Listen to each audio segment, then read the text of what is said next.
commencer, vous devez télécharger un guide qui vous servira à mener une enquête sur le terrain. Vous pourrez ainsi noter les observations liées à l'accident. 5 rubriques sont proposées dans le guide.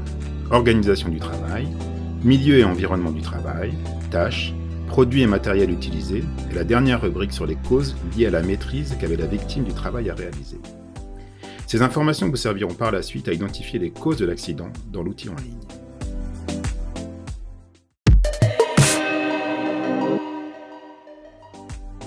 Votre enquête est terminée, vous pouvez maintenant revenir à l'outil en ligne. Cliquez sur la fenêtre de gauche « Commencer » et laissez-vous guider. Dans la rubrique « Contexte de l'accident », décrivez succinctement le contexte et les circonstances de l'accident en vous appuyant sur votre enquête.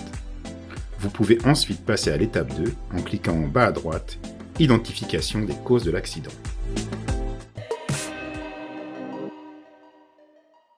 Sélectionnez les causes liées à la survenue de l'accident parmi celles proposées dans l'outil. Répondez à toutes les questions. Certaines permettent d'activer la présentation de questions supplémentaires.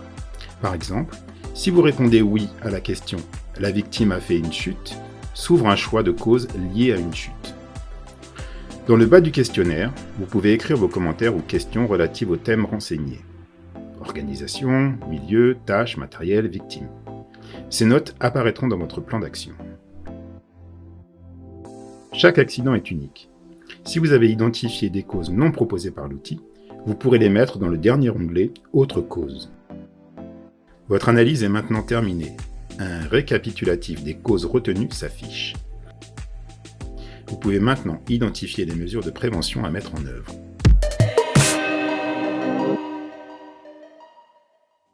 Pour chaque cause sélectionnée précédemment, vous pouvez choisir une ou plusieurs mesures correctives parmi celles proposées. À tout moment, vous avez la possibilité d'ajouter dans l'outil des mesures de prévention adaptées à votre situation. Une fois les mesures renseignées pour toutes les causes, cliquez sur le bouton en bas à droite « Plan d'action ». Vous passerez à l'étape 4, permettant de télécharger le plan d'action.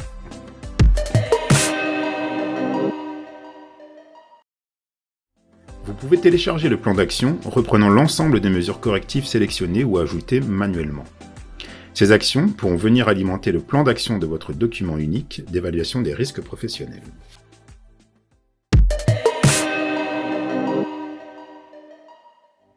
Pour enregistrer votre analyse et la reprendre plus tard par exemple, cliquez sur « Enregistrer l'analyse en cours » puis sur « Télécharger une sauvegarde de l'analyse en cours ». Votre analyse sera enregistrée sous forme d'un fichier informatique .adat. Attention! Identifiez bien la localisation dans votre ordinateur du fichier .adat que vous êtes en train d'enregistrer. Nommez votre fichier. Par défaut, le nom sera la date d'enregistrement associée au titre de votre analyse.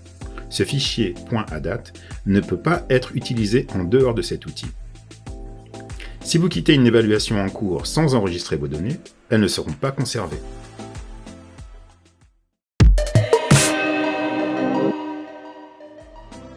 Pour reprendre une analyse sauvegardée, cliquez sur le bouton à droite « Ouvrir une analyse enregistrée » pour importer dans l'outil le fichier que vous aviez sauvegardé. Aucune donnée saisie par l'entreprise n'est stockée par l'INRS, conformément à notre politique de confidentialité et d'utilisation des données personnelles. Vous avez terminé toutes les étapes de l'outil. Vous pouvez maintenant mettre en place le plan d'action dans votre entreprise.